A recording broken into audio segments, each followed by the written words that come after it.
Show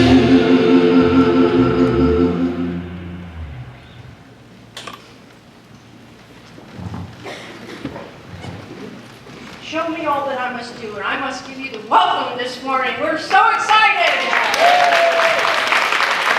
I'm Susan Pankey, and I am one of the licensed practitioners here at CSLDallas. Now, we're very excited. Today is Practitioner Sunday. The Right Reverend Dr. Petra Weldis is on vacation, and she, every year, cuts the practitioner cord on the loose. So today is the So she lets us loose on y'all, and today is Practitioner Sunday. We're very excited. I was here at the first service also, and I'm telling you what, you're in for a treat. Yeah. Our beloved Christine Volkmer is doing the talk today, and we're very excited to talk about beholding the divine you. Because that's what we do here. The practitioners, we hold the divine in you. And we know that truth for you, so you can behold the divine in yourself. So just know that you're in for a real treat here today with the practitioners. Is there anyone here for the first time? We are. Hi, I'm Petra Weldis, Senior Minister of the Center for Spiritual Living in Dallas, and we're delighted that you found us here on the web. You can find our Sunday services on our website by every Wednesday, and we love that you can look at us online and explore these spiritual teachings.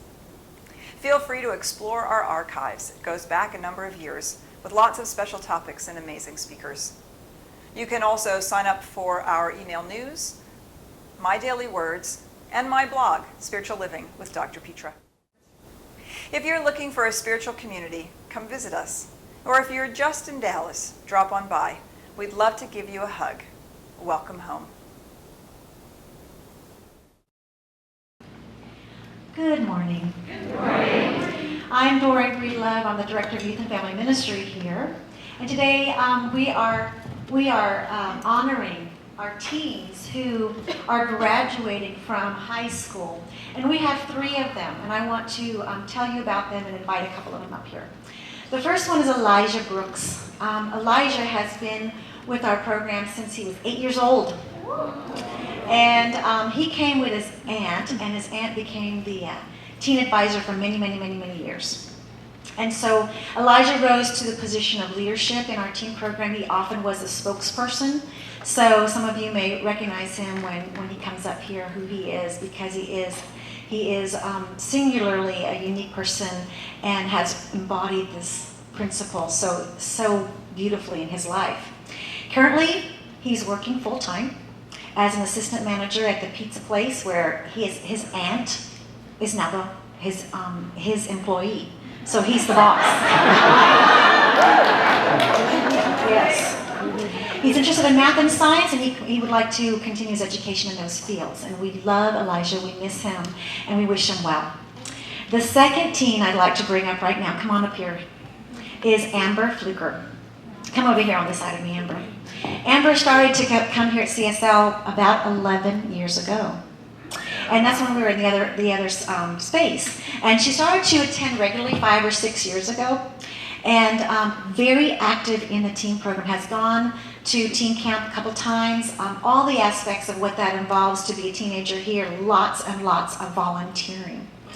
And she is going to be going to Collin College in Plano, right? Oh, Frisco. Which means she stays local, right? And we'll get to continue to see Amber. And she'll be moving into more leadership role in the teen program. So, Amber, thank you so much for being willing to come up here. And I want to give you the microphone so you might want to share something with the community.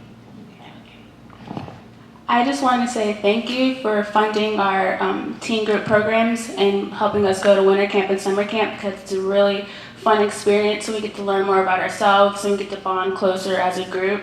And so yeah, I just wanted to thank you guys for that, because it's meant a lot to me and I got to be closer with these guys. So yeah, thanks. Congratulations, Amber. And I do have something for you.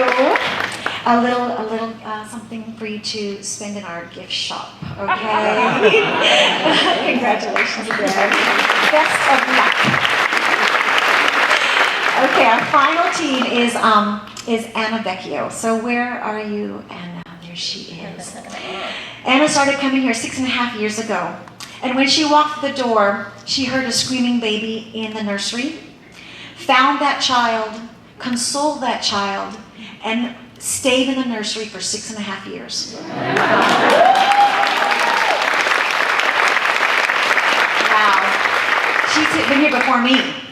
And what do I want to say about that? She has seen 4 different nursery supervisors. So they were coming and going, but she was there the whole time. I really appreciate you in there. And oh my gosh, one of the things I want to tell you about her is she's incredibly talented. Incredibly talented. She's going to be going to the University of Hawaii. Aloha! I wore this for her today, but she said I don't need much excuse for that. And she's going to be entering into the field of performing arts and humanities, and as a gift, she'd like to sing to you.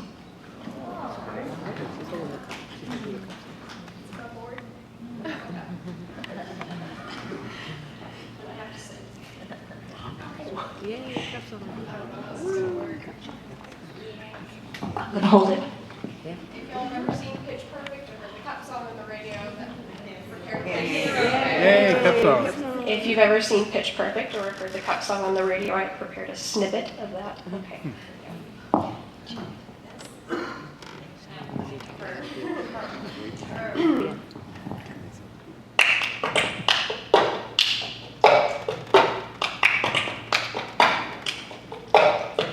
I got my ticket for the long way round to buy the whiskey far away, and I sure would like some sweet company. And I'm leaving tomorrow. What do you say?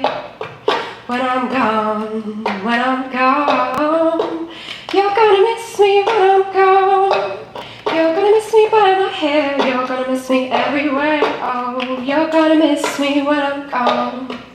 When I'm gone. When I'm gone, you're gonna miss me when I'm gone. You're gonna miss me by my walk. You're gonna miss me by my talk. Oh, you're gonna miss me when I'm gone.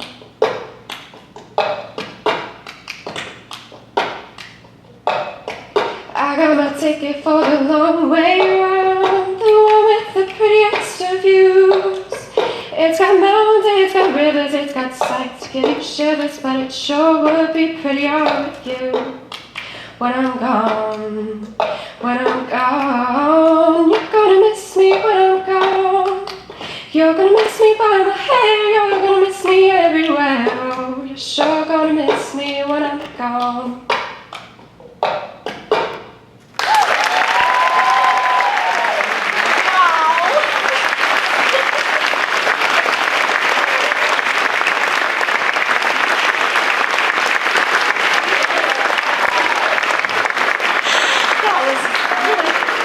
Quite remarkable. And I have a gift for you. This is to forward you in catching your dreams. All of them. Congratulations. We're going to miss you when you're gone. We have to go to the island of Hawaii. Aloha. Thank you, everybody.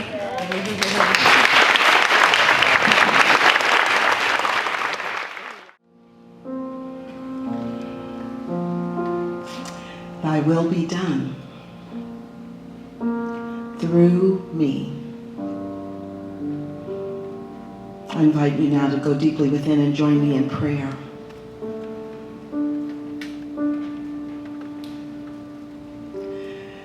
Thy kingdom done, thy will be done through me, as me. That is my prayer. And let my words be your words. That the will of spirit, the will of love, the will of beauty, the will of wisdom, the will of harmony and balance and prosperity and abundance, let thy will be done through me.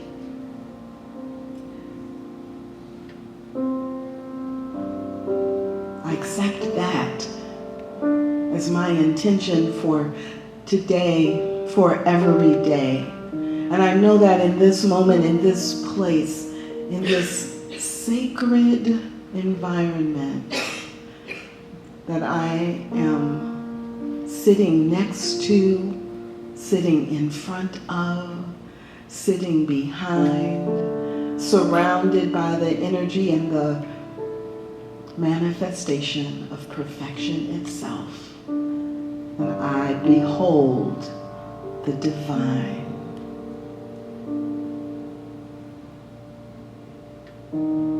Thy will be done in me. Thy will be done as me. And thy will be done through me. I'm so grateful for knowing that that is possible, that is my intention, and that is who I have come here to be. And I know that is true for everyone and within the sound of my voice as well. And so it is with the deepest gratitude that I say yes. It is with the deepest gratitude I invite you to whisper yes.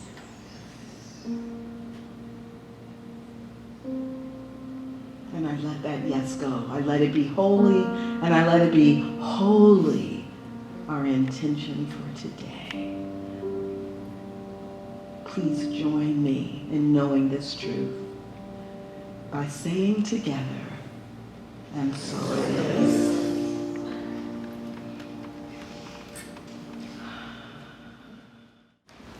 So today we have a special treat. We're going to have Eddie Bush play some piano, and I'm going to sing along with him. So please welcome to the stage Eddie Bush.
all so much. That was gorgeous. I love that song, The Quiet Side of You. And I have to tell you that, this month our companion book is the book Quiet,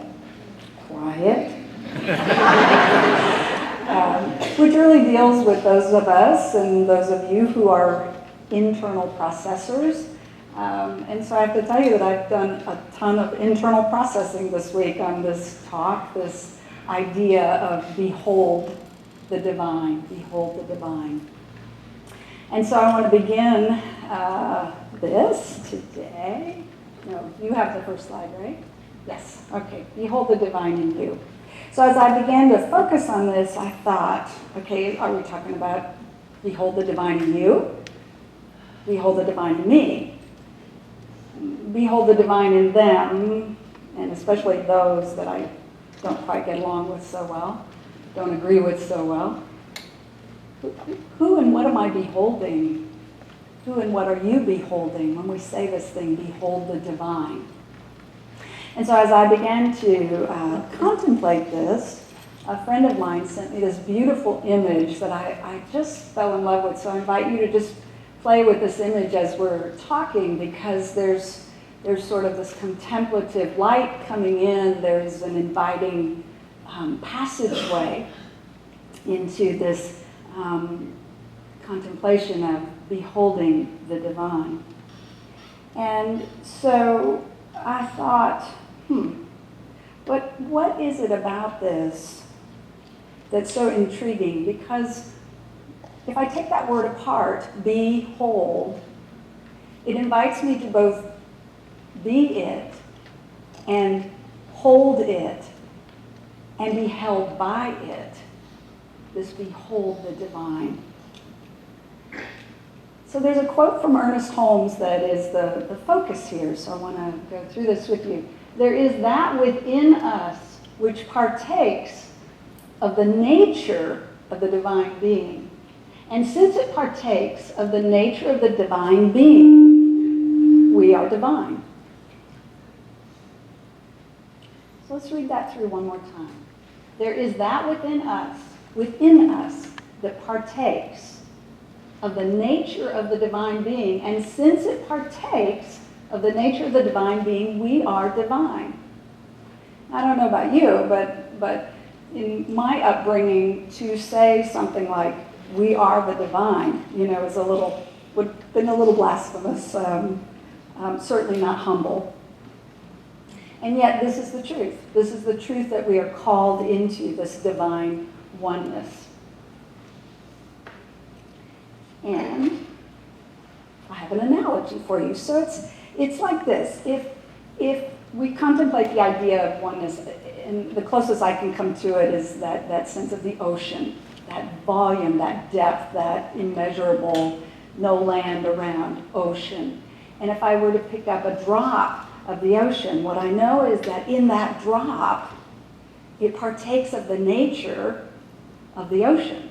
Everything that's in the ocean is in that drop, right? And yet that drop is not the ocean, and yet there's this divine balance between that drop and the ocean. And it reminds me, too, of when we contemplate this, when I have contemplated this, it reminds me of the story of the fish that's swimming along in this ocean. It goes to its teacher and it says, teach me about the nature of life, of the one, the divine. And the teacher just simply smiles and said, just get out there, swim in it. Because we don't realize that we're actually in it, right? We are in it. It is poured into us. I'm in it already. And so if what we say about the divine, what do we know about the divine? We've been taught that it's all present, it's all knowing, and it's all powerful. How that makes sense to me is, at any moment, at any time, I bring my consciousness to, the divine is always available. Spirit is always available, always present, right where I am. Right where I am. Love that.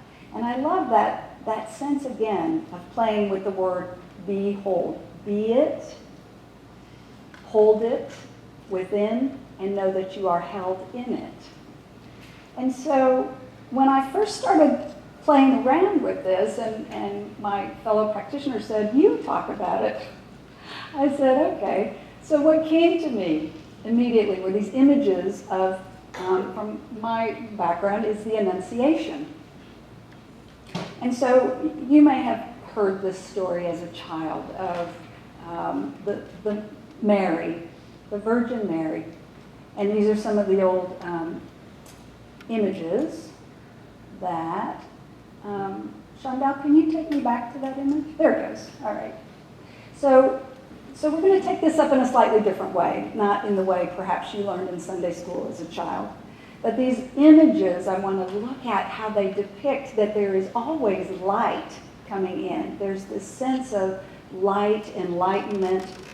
And what I know is that in every image of her, as this divine feminine, there's this sense of contemplation, there's this sense of receptivity. And so what we know about the feminine nature of the divine is that it's receptive, and that there's this womb-like quality in which that which is planted grows.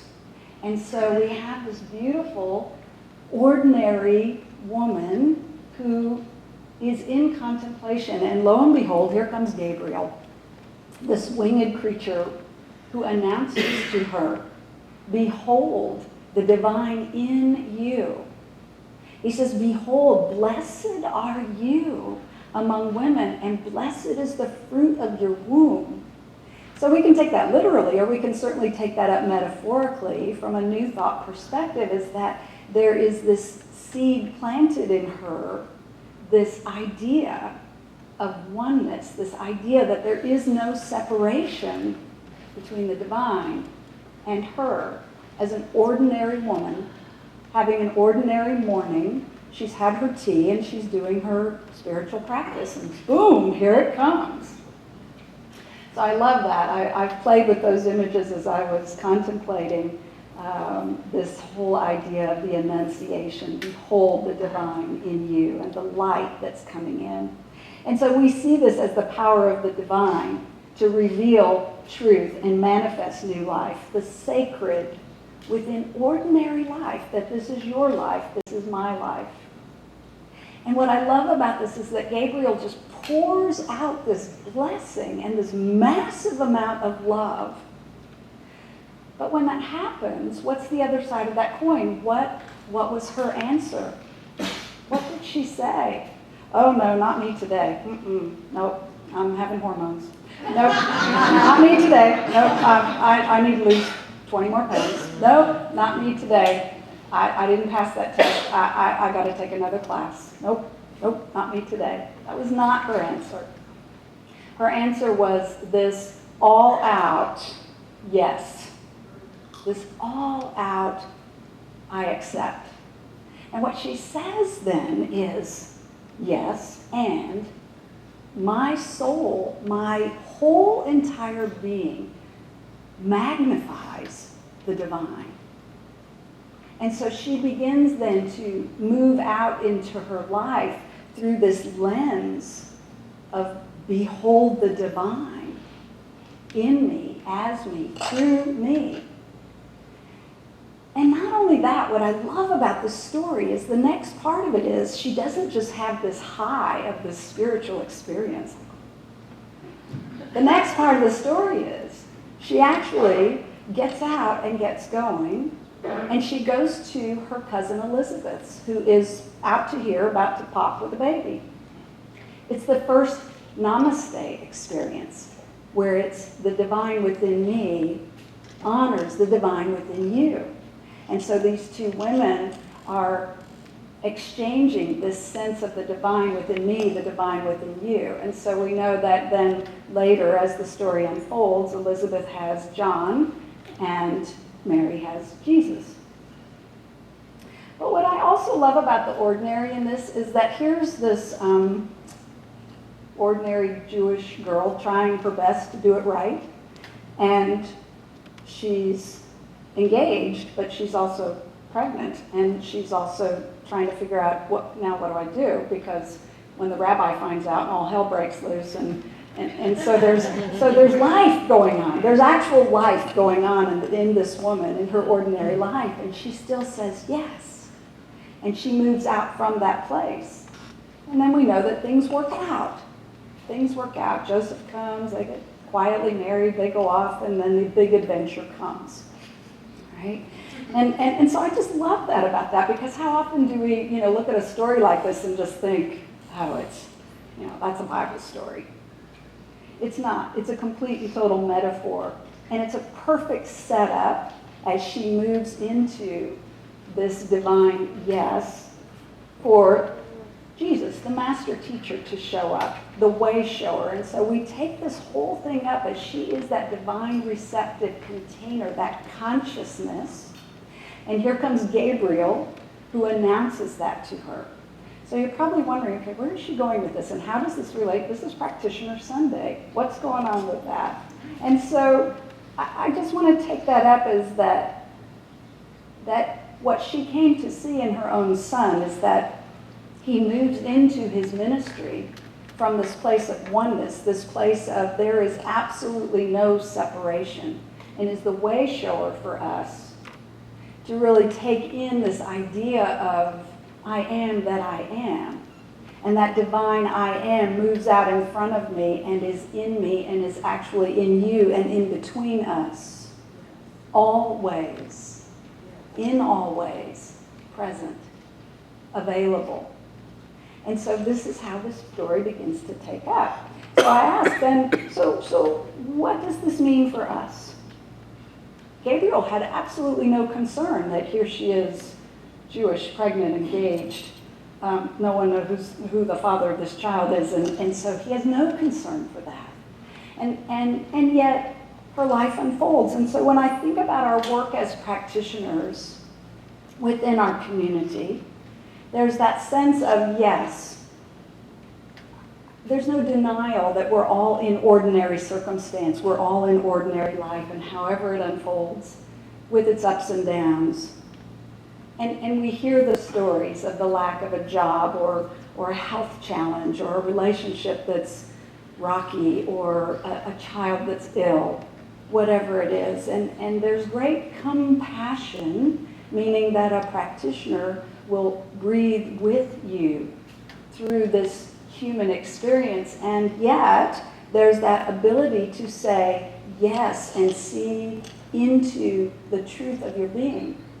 And so we often say in our work with each other that there is nothing truly to be healed. There's truth to be revealed, the truth of that oneness, the truth of that power available in you, as you, through you, and holding that container for you. And so I see Gabriel as that energetic that can come and see through the human condition and into the divine, allowing you to both behold the divine and be held in the divine.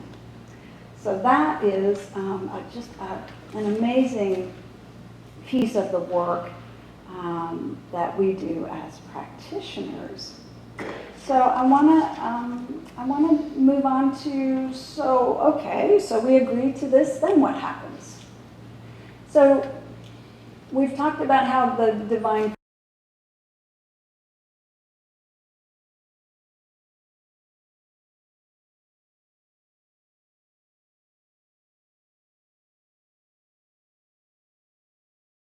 So that's the opening of it. That's the Mary. That's the divine. That's the Gabriel message. And so we move to this place then of jumping, her jumping and saying, yes, my soul magnifies this divine. And so we begin to move into this place of, well, when you believe it, when you expect it, when you claim it to be so, you will see it. And so I thought, well, how did I take this up in my life earlier, career?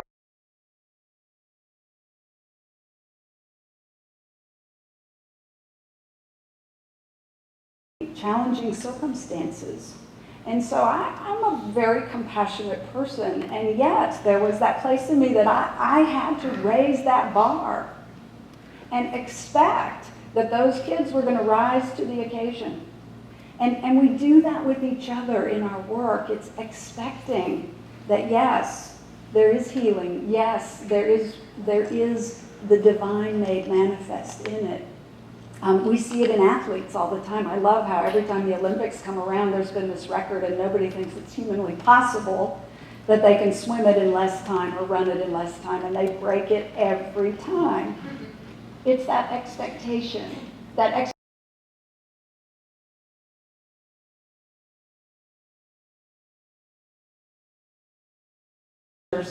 give talks on Sunday morning.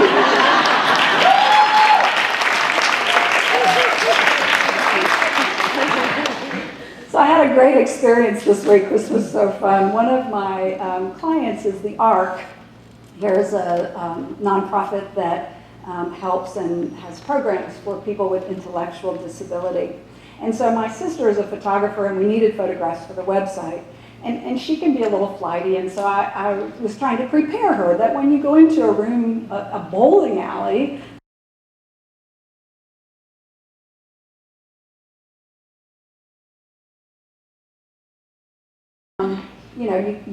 sometimes they're touchable, sometimes not, sometimes you can make eye contact, sometimes not. And so I said, just kind of go with it, and you'll know what to do to get the best pictures. So we're both so blown away because when we walk in the door, they're out there bowling. And I mean, there's a kid in a wheelchair, and they bring this rack thing up, and he gets to put the ball on the rack and let it go. And the look on his face, pure joy. And these folks, the little girl on the left, she was so happy to see her picture, and then she wanted to see in the back of the camera, and she said, for my mommy, because today's my birthday. I said, oh, happy birthday, and just loving on her. And so then her caregiver comes up, and I said, oh, I hear it's Ha's birthday. She said, oh, yeah, and it was yesterday, the day before that, and it will be tomorrow. And I said, good, all right. And I thought, what if we were so uninhibited that we could say, it's my birthday every day. Every day. There is no inhibition about these folks. They're high-fiving each other, whether they knock down one pin or 10, or the ball jumps the lane and knocks down somebody else's. They're just like, yeah! Oh my God! Behold the divine. And so it's that lack of shaking off that stuff that says, oh, not me, not today. They were just so amazing. So really and truly, if you're looking for a service opportunity, go spend an afternoon with these folks at their day habilitation programs. They're just amazing people. You will never feel so loved. It's a beautiful thing. And so, what else? That feeling that I had with these folks, that benefit, is that with this attitude, with this ability to be whole and be held in it, the real gift in that, do you know what it is? You fall in love. You fall in love with the funny bunniness of people in your life. You fall in love with what you know is behind the fear that's playing out in someone else that may not be so fun to experience in the relationship. You allow yourself to be loved in a way that maybe you've never allowed before. That's the power of behold the divine. That's the real gift. And so, the one that I think is the most challenging is beholding the divine in me. We had this great retreat not too long ago. We did this fun exercise where we had this sort of paper onion. And so we peeled off each layer of some of the challenges that we come up with. And you get to the bottom of it, and there was this little round thing, and on the top was written on a little piece of paper, "You are the face of God." It's like, oh, that's sweet. We sing that when the kids come down. It's really sweet. And then they flipped it over, and it's a mirror. There were people who were literally like backing up. Because it's so sweet to say about those children. It's so sweet to say about your niece or your nephew, brand new baby, oh, you are the face of God. And it's a whole nother thing to look yourself in the eye and say, I am the I, the divine. Behold the divine. And so I just invite you into that place where you can take that up. And when you can't, you have some amazing practitioners here in our community. These are the people in our community who hold that mirror up and help you look into it. These are the people in the community who know that truth for you. When we all get triggered, all of us, ministers included, we get triggered and we go unconscious of this truth. And so that's why we are in community together. That's the gift that we are together. And so sometimes this happens when shit happens and life falls apart, and then, we think, I'm not going to show up on Sunday. I just don't know if I can handle somebody hugging me. I might cry.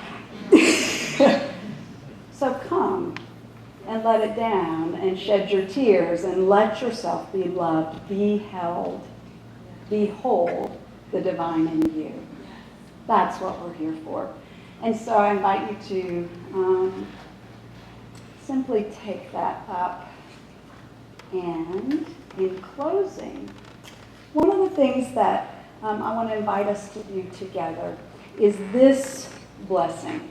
This came to me whenever this was shared with me, and it is so powerful. And if you are in a situation where it's challenging to stand in the midst of what may feel like hell and proclaim heaven, proclaim as above, so below, this is an amazing thing that can help shift the energy. I have used this many times when I've been in a tense situation, or I have driven by homeless people, seen a terrible accident.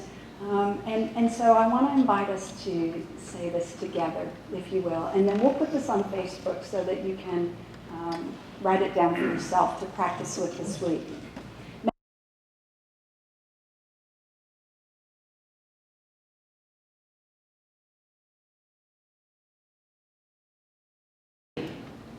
I feel like this sets that container up. It shifts the energy in that container to behold the divine. And so I would encourage you to use that as best you can. So that's all I have to say about that. Thank you for listening.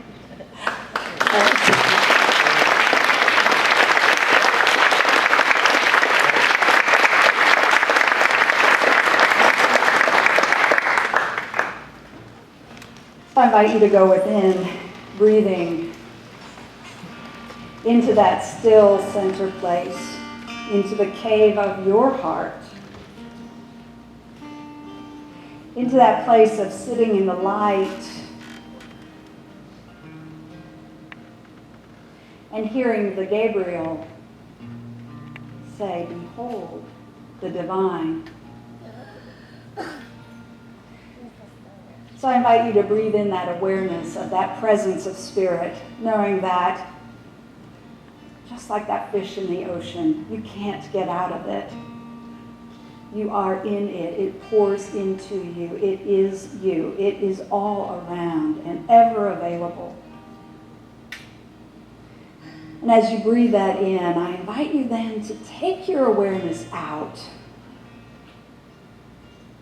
beyond the depths of that ocean, out beyond your next breath, and follow it out of this room, out above, over this building, over Dallas, and let your senses creep out to the very edge of the universe and realize that, oh, there's no edge. It just is forever. That vastness that beholds you. And then I invite you to, in the next breath, to take that back down following that trail of energy and awareness and consciousness of this oneness back into the blue sky, over this building, through the roof, in and around the very air on your skin, those around you, between you. And as it pierces your very skin and enters this vast network of life pulsing through you, and follow it into one cell and deep into the tiniest spark of life itself that called you into being. And know that that is the divine made manifest. You are it. It is you. And as it expresses itself, as it can only do, through you, as you, in you, between us, as us, I know that all things are possible. And so it is here that we rest and that we are held.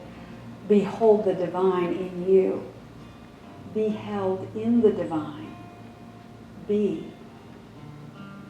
Hold. One. In a deep gratitude for this truth, together we affirm it. And so it is. Namaste.